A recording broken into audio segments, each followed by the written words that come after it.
Assalamualaikum warahmatullahi wabarakatuh. Perkenalkan, saya Asriatul Fauzia Delmunte.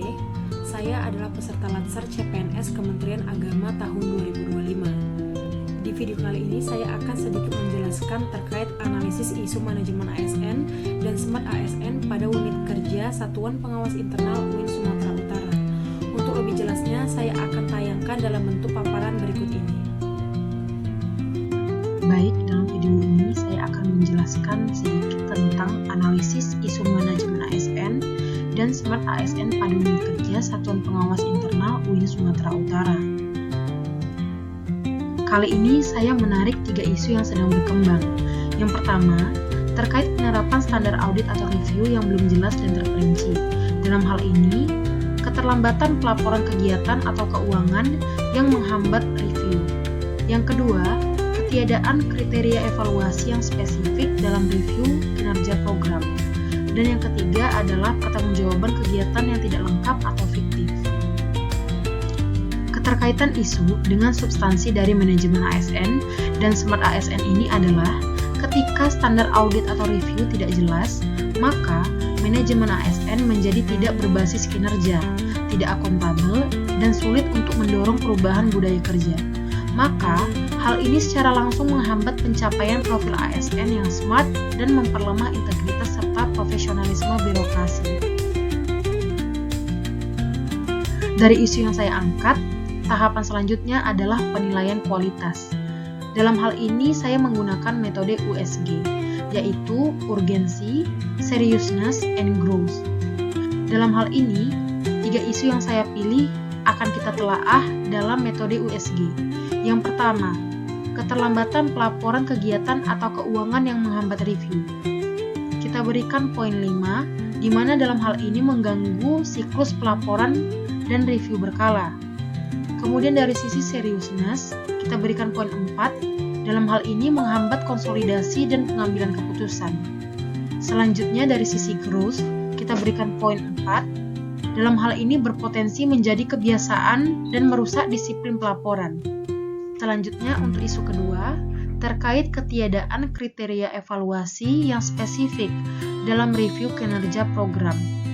Dari sisi urgensi, kita berikan poin 4, dalam hal ini menimbulkan penilaian yang bias dan tidak menyeluruh.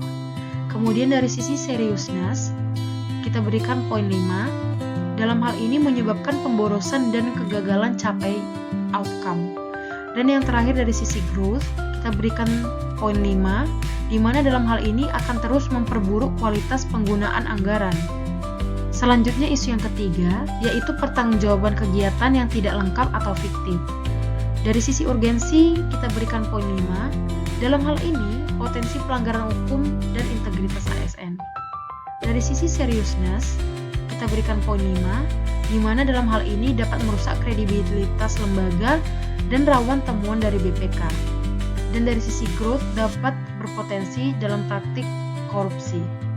Dari ketiga isu ini, jika kita akumulasikan skornya, maka dapat diperoleh dari isu yang pertama dengan skor 13, dari isu yang kedua dengan skor 14, dan dari isu yang ketiga mendapatkan skor 15. Maka, kesimpulan yang dapat kita tarik adalah yang pertama, isu poin ketiga, yakni terkait pertanggungjawaban fiktif, adalah hal yang paling serius dan darurat karena menyangkut integritas dan akuntabilitas publik. Yang kedua adalah isu yang kedua menyangkut substansi evaluasi dan outcome program sehingga dampaknya sistematik jika dibiarkan. Kemudian yang ketiga adalah isu ke-1, meskipun bersifat administratif, memiliki efek domino yang besar terhadap keterlambatan keseluruhan siklus manajemen keuangan.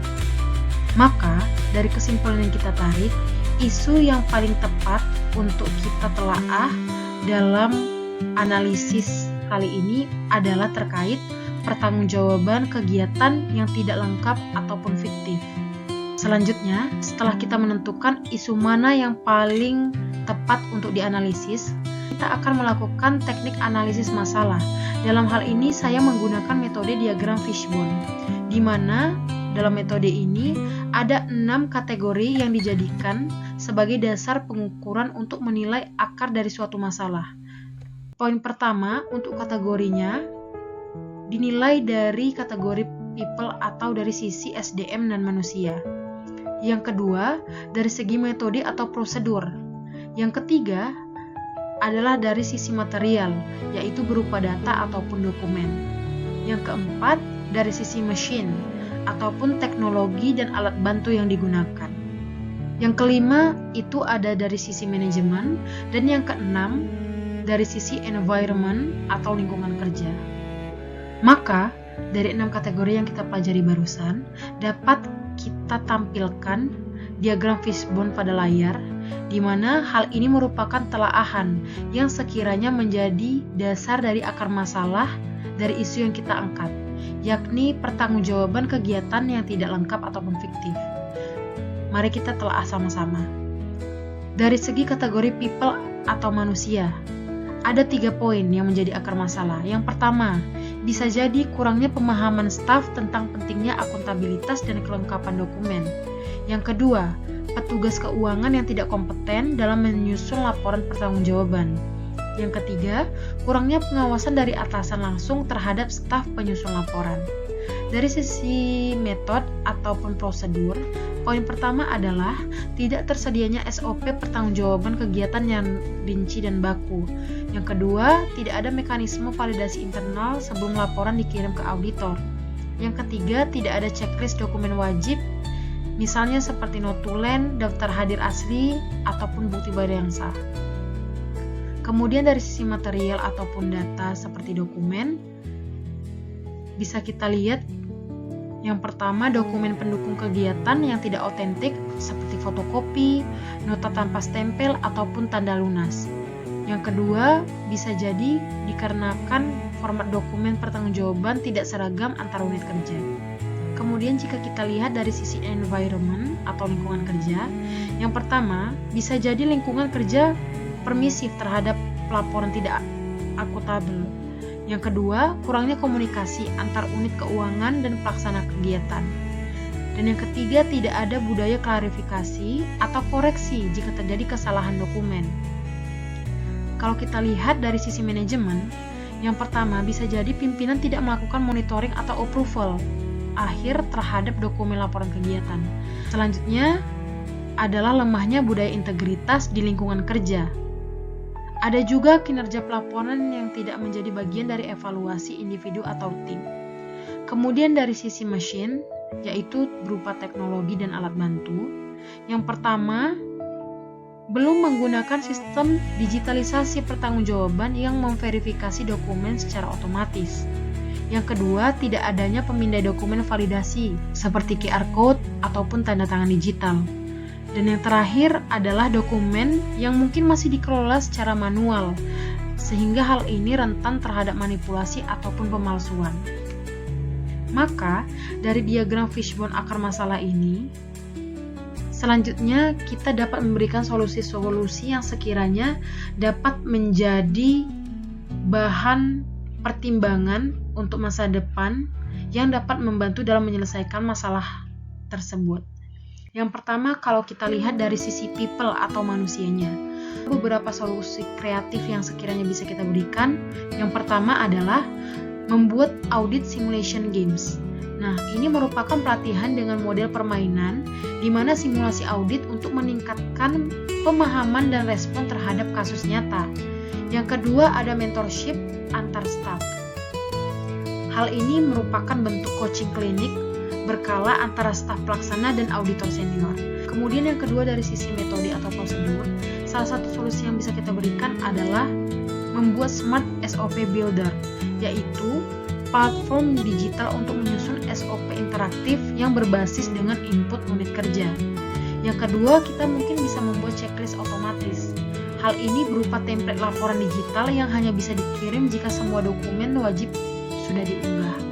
Kemudian yang ketiga ada dari sisi material. Solusi yang bisa kita berikan salah satunya adalah membuat e-doc generator, yaitu aplikasi yang mengonversi data kegiatan menjadi dokumen pertanggungjawaban standar. Kemudian dari sisi mesin, salah satu solusi yang dapat kita berikan adalah platform e-pertanggungjawaban. yaitu berupa sistem satu pintu yang terintegrasi dengan verifikasi digital. Dari sisi manajemen, solusi kreatif yang bisa kita berikan salah satunya adalah membuat insentif akuntabilitas. Jadi dalam hal ini membuat penghargaan bagi unit dengan pelaporan terbaik dan tercepat, sehingga hal ini dapat mendorong semangat dalam pengerjaan tusi-tusi pelaporan yang seharusnya dilakukan. Selanjutnya adalah environment atau lingkungan kerja. Salah satu solusi kreatif yang bisa kita berikan adalah membuat forum audit corner mingguan. Jadi di sini kita bisa membuat seperti diskusi ringan antar unit yang membahas kesalahan atau perbaikan dokumen, sehingga untuk kegiatan review menjadi lebih efektif ke depannya. Baik, sekian penjelasan dari saya. Semoga bermanfaat sedikit banyaknya. Akhirul kalam. Assalamualaikum warahmatullahi wabarakatuh.